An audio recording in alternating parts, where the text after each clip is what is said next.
Hello friends, मैं हूं सुनीता कुमावत और आज से मैं आपको पढ़ाऊंगी केमिस्ट्री, जिसमें हमारा आज का और नया एंड फर्स्ट टॉपिक है जिसका नाम है नेम रिएक्शंस।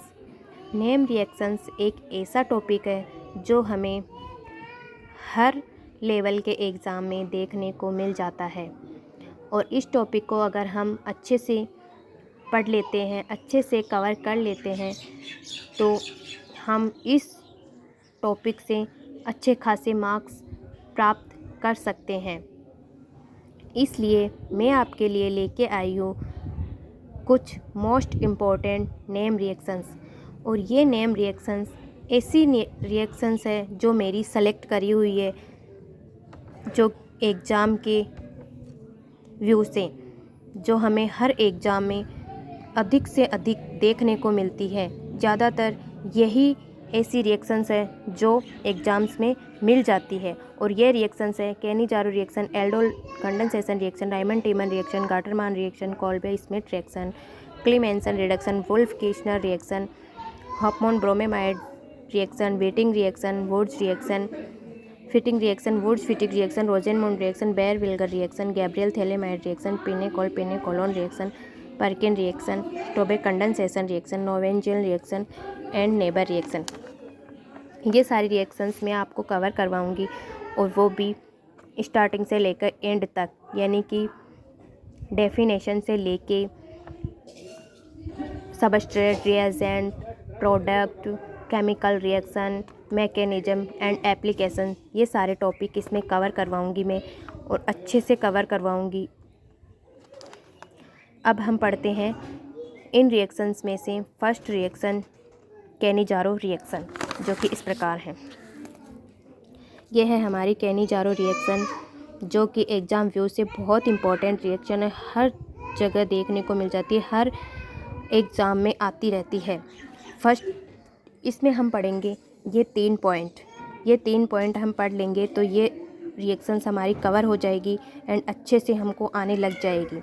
चलो हम स्टार्ट करते हैं इस रिएक्शंस का फर्स्ट पॉइंट। हमारा फर्स्ट पॉइंट है aldehyde do not have alpha hydrogen formaldehyde and benzaldehyde.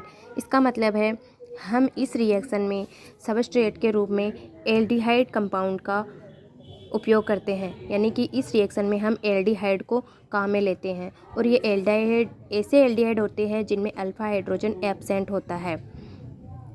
अब है हमारा सेकंड पॉइंट कंसनट्रेट के OH highly basic plus heat. मतलब कि ये रिएक्शंस कंसनट्रेट के OH एंड कंसनट्रेट NaOH, जो कि हाईली बेसिक होते हैं, इनकी प्रेजेंस में होती है और साथ में हीट भी प्रेजेंस होती है। अब है हमारा थर्ड पॉइंट और लास्ट पॉइंट है, जो कि कौन सा पॉइंट है, डिस्प्रोपोर्शनेशन केमिकल रिएक्शन। ये भी इसका मोस्ट इम्पॉर्टेंट पॉइंट है, जो कि कैनी-जारो रिएक्शंस में होता है। स्पेशली डिस्प्रोपोर्शनेशन केमिकल रिएक्शन का मतलब होता है जब एक ही मॉलिक्यूल में ऑक्सीडेशन एंड रिडक्शन, ये दोनों प्रक्रियाएं, दोनों क्रियाएं एक साथ एक ही मॉलिक्यूल में हमें देखने को मिलती है, उस प्रोसेस को हम बोलते हैं डिस्प्रोपोर्शनेशन केमिकल रिएक्शन। इस पॉइंट की वजह से ही कैनी-जारो रिएक्शन को हम डिस्प्रोपोर्शनेशन केमिकल रिएक्शन भी कहते हैं। अब हम स्टार्ट करते हैं कैनी-जारो रिएक्शन की केमिकल रिएक्शन, जो कि इस प्रकार है। इस केमिकल रिएक्शन में हम फॉर्मेल्डिहाइड की 2 यूनिट काम में लेते हैं और फॉर्मेल्डिहाइड की क्रिया जब कंसनट्रेट के OH, जो कि हाईली बेसिक है, के प्रेजेंस में एंड साथ में हीट काम में लेते हैं, तो हमें दो प्रकार के प्रोडक्ट फॉर्म होते हैं, जिसमें एक प्रोडक्ट होता है कार्बोक्सिलिक एसिड का साल्ट एंड सेकंड प्रोडक्ट प्राप्त होता है एल्कोहल। कार्बोक्सिलिक एसिड का साल्ट हमें एक मॉलिक्यूल, यानी कि फॉर्मेल्डिहाइड की ये 2 यूनिट है, लेकिन ये है तो एक ही कंपाउंड ना, फॉर्मेल्डिहाइड एक ही कंपाउंड है, एक ही कंपाउंड की हमने 2 यूनिट काम में ली है। मतलब कि फॉर्मेल्डिहाइड में एक बार ऑक्सीडेशन होता है जिसके कारण कार्बोक्सिलिक एसिड का साल्ट प्राप्त होता है और इसी मॉलिक्यूल का जब इसी मॉलिक्यूल का रिडक्शन होता है तो हमें एल्कोहल प्राप्त होता है। इस प्रकार फॉर्मेल्डिहाइड के एक ही कंपाउंड में ऑक्सीडेशन और रिडक्शन से हमें दो प्रोडक्ट प्राप्त होते हैं। एक कार्बोक्सिलिक एसिड का साल्ट प्राप्त होता है एंड सेकेंड एल्कोहल होता है। इस सारी प्रोसेस को हम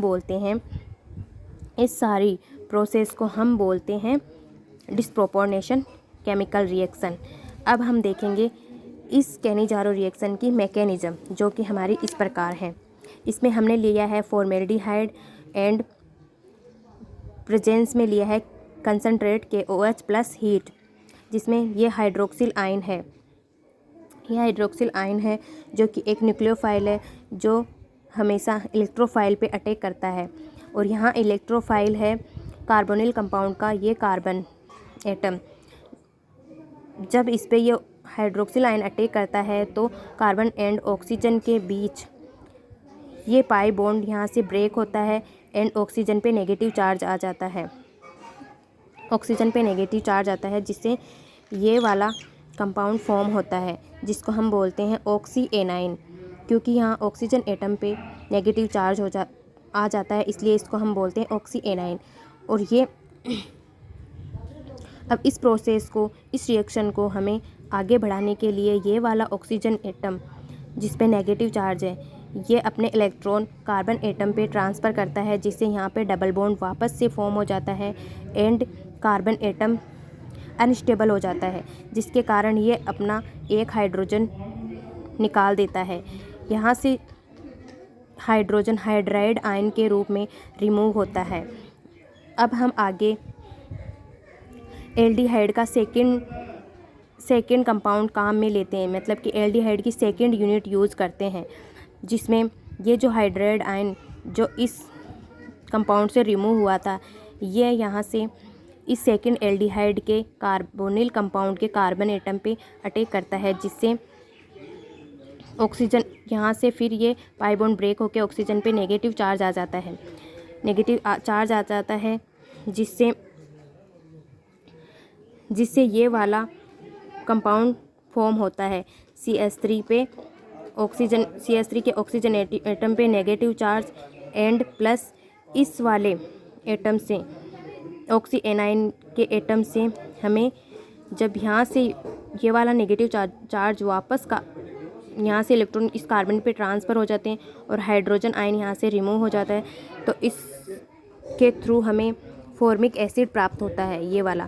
तो इसमें इस प्रकार इन दोनों कंपाउंड से हमें ऑक्सी एनाइन से फॉर्मिक एसिड प्राप्त होता है एंड सेकेंड एल्डिहाइड से हमें ये वाला कंपाउंड प्राप्त होता है। अब यहाँ से क्या होता है, यहाँ फॉर्मिक एसिड से जो ये OH ग्रुप है यहाँ से प्रोटॉन का ट्रांसफ़र होता है और वो इस वाले कंपाउंड से आके कनेक्ट हो जाता है।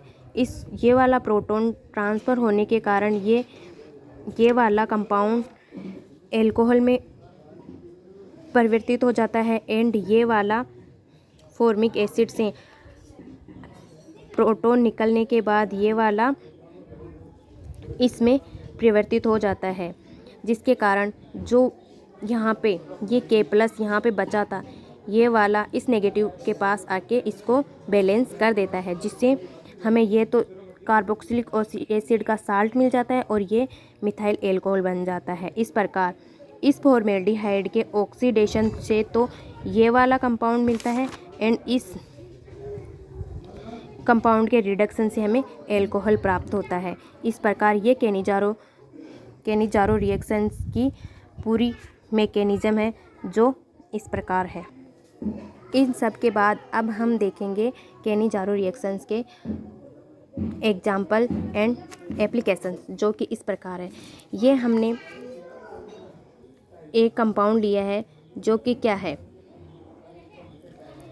जो कि जिसमें अल्फ़ा हाइड्रोजन एब्सेंट है। इसकी अभिक्रिया कंसनट्रेट NaOH या KOH के प्रेजेंस में एंड हीट की प्रेजेंस में करवाते हैं तो हमें ये दो प्रोडक्ट मिलते हैं। एक में तो एल्कोहल मिलता है एंड सेकंड में साल्ट मिलता है।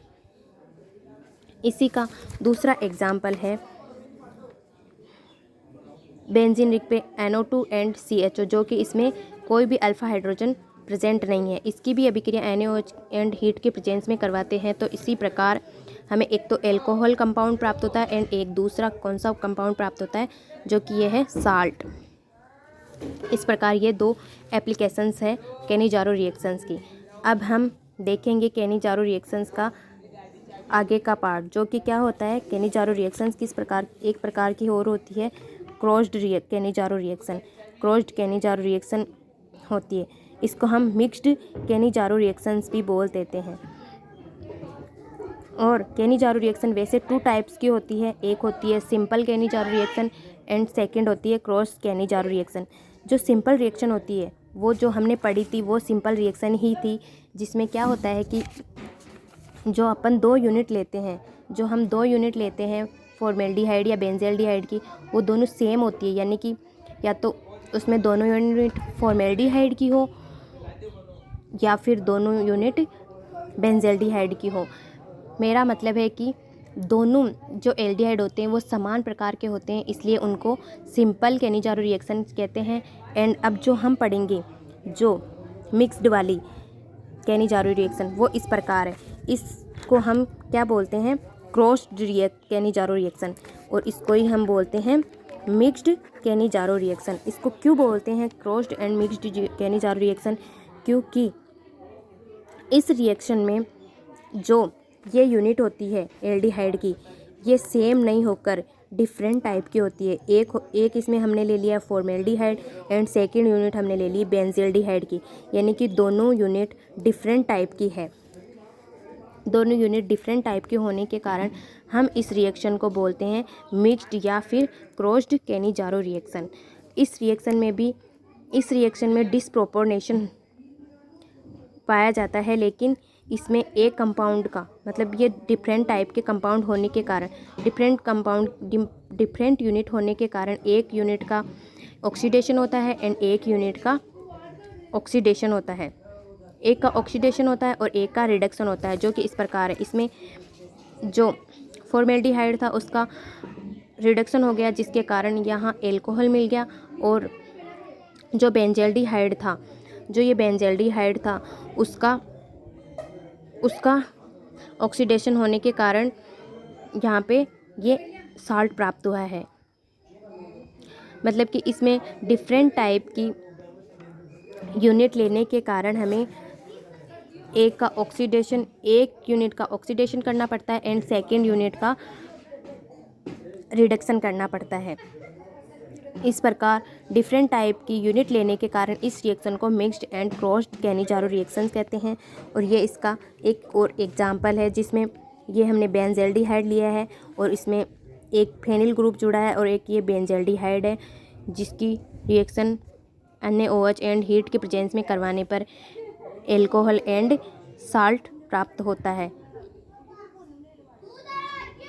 ये है हमारी केनिजारो रिएक्शंस, जो कि इस प्रकार है।